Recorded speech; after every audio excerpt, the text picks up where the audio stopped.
Today I'm going to talk to you guys about oil paints, and the first thing you really need as an oil painter are a pair of gloves. And there are oil painters in this class who have painted before, but for those of you who haven't, and as a review, I want to show you where things are located. The gloves are stored just below where the yellow acrylic paint is kept, and there's a label, it says gloves. You'd open that drawer and it'll look like this. To the left are the large gloves, and to the right are the mediums. We have a lot more medium gloves available than the larges, so please make sure that if your hand size is a medium that you go for the medium gloves only.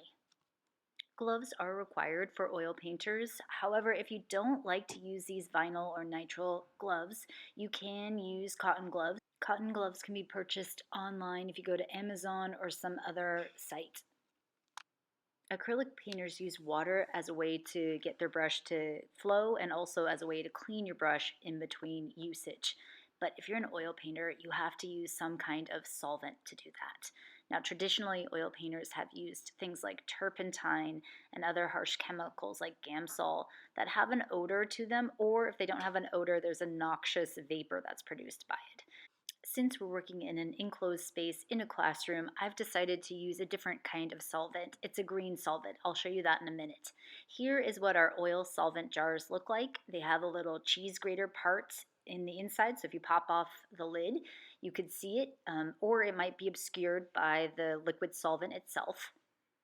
When you go to rinse your brush or to clean it at the end of the period, here's what it looks like without the fluid, so you can see what I'm doing. You gently rub against that kind of cheese grater thing, and that knocks the pigment off of your brush so that the pigment particles drift down to the bottom of your jar and they don't contaminate the rest of the fluid. Here's the solvent that I've chosen for the classroom.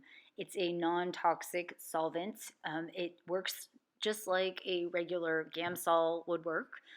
You can purchase these online if you wanted to have some for your house through Amazon or through Blick Art Materials.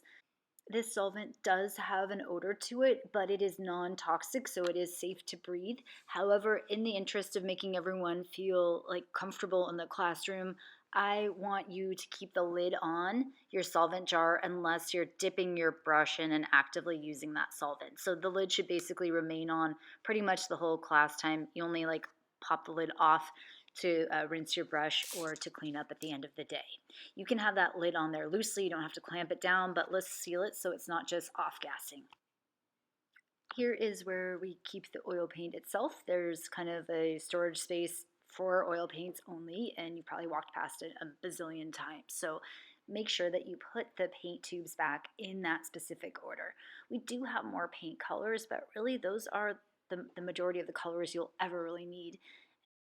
So here's how to lay out a palette, and it's pretty much exactly the same way I would expect you to lay out an acrylic palette. It's really what I push my students to do, is to have a predictable palette that's laid out every single day. Here you can see that we're working on plexiglass. If you're an oil painter, you shouldn't paint directly onto the table for obvious reasons.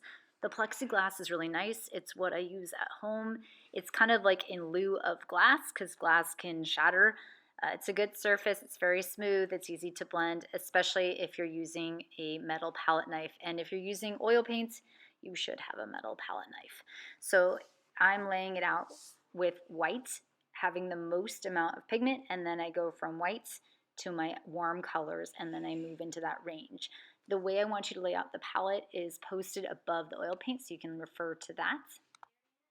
Make sure that your colors are up towards the top part of your palette so that you have room for mixing later. Because that whole main area below where your pigment is, that's where you're going to do all your mixing. When you do pour the paint, I want to show you how small of a pile you want to get. It should be smaller than a dime, so actually get the minimal amount. You're always welcome to go back and grab more. You do need more white than any other color. Oil brushes differ somewhat from acrylics. They have a dark handle, that's how you can tell them apart.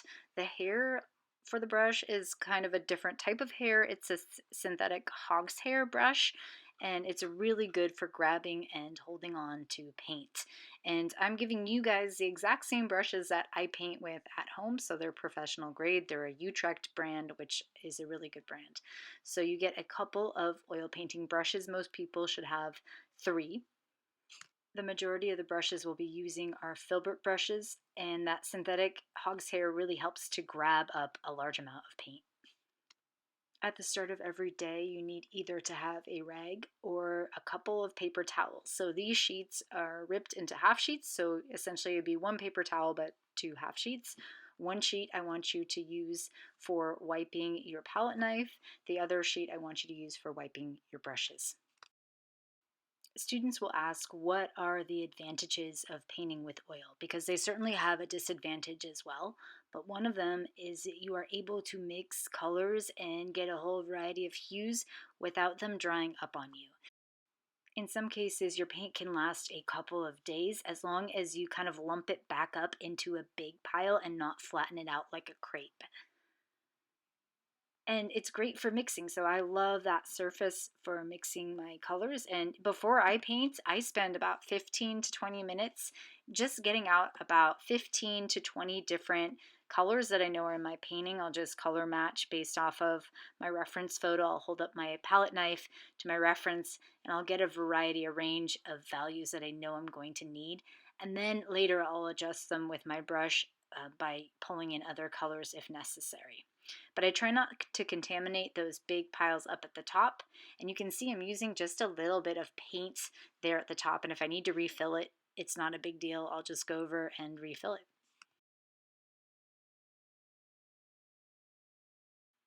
Here's what my palette looks like before I even begin to paint. So you can see I have like quite a few colors laid out. And I'm going to show you what my palette looks like after I'm done painting in a moment. Here's what my palette looks like at the end of the session. And what I can do is I can either save the paint for a later day, but I'd have to scrape it up into a big pile, or I can wipe it onto a paper towel. I'm using a blue paper towel here. The ones we have in the classroom are white, but you can see I'm holding it up like I'm holding like a napkin or an open taco, and I'm just wiping with my palette knife and scraping all the paint and pigment off. Now ideally for you, you would keep the mother piles up at the top, so that's like the pure colors that you used, but I like to clean mine every time because I take a couple of days off before I do my next painting and I don't want it to get too crispy. So you want to wipe your palette as best as you can so it looks kind of like this. It's still a little bit greasy, so I'm going to add some palette cleaner to it. We have palette cleaners. They come in a squeeze bottle, and it's essentially a brush cleaner. It's non-toxic. Here's what mine looks like. You have a squeeze bottle for yours. And then I'm going to take a paper towel again and wipe that. And it should get back to pretty much the original state. You want it to be clear. If there's a couple of pigment areas, you can kind of scrape it off with the palette knife. I really think the palette knife is the best tool to use. I recommend that you really clean that palette every time after use. Keep the mother piles, but clean off all the mixtures unless you really have a thick buildup, so it's not going to dry and get all crunchy by the end of the class or the start of the next class period. There are some significant differences between acrylics and oil. One of them is how you clean those brushes at the end of the day. It's a similar process, but there's one additional step, and that is that you're using that solvent jar and you're taking your brushes and you're swirling them around into that solvent jar. Remember back to that cheese grater that we saw? You want to picture knocking all of that pigment down off of your brush so it sinks down into the bottom of that jar. Notice that you're going to have to take the brushes and wipe them on the rim of that jar. And you want that solvent to kind of trickle down back into the jar. And then you have to wipe with a paper towel. You might have to open up that paper towel to find a dry spot. I use the same one that I used on my brushes. And then you can go over and start the rinse, soap, rinse process. You really should use cold water. Warm water on an oil brush tends to make the hairs open up and splay. And I also want you wearing gloves for this. So, the reason why we wear gloves is to protect yourself from getting the greasy oil all over yourself. Once you get oil paint on your skin, it's easy to like transfer that onto other things. And before you know it, you've got like oil everywhere. Oil paint on your skin won't hurt you unless you eat it. So, I want you to be very careful about not getting oil paint in your food. So, don't ingest it, don't eat it. Try not to get it on your skin. If you do, it's soap and water. I like to use the white soap when I'm washing an oil brush because it works a little bit better. But you could use a Dawn, either one is fine. At the end of the day, whether you're an oil painter or an acrylic painter, you should pinch your brush into the original shape. Try not to let too much of the water go down into the ferrule because that'll affect your glue over time. Lastly, those paper towels, they need to be put on a drying rack. They cannot be thrown into the trash because they are a biohazard. You have to clip them up with one of the clips there. You should have two of them there. You can reuse them if they're not completely trashed. I like to let them air out for about a week and a half until they're completely dry, and then we can throw them away. Please don't throw away any oil paint that is wet, either in a chunk or on a paper towel.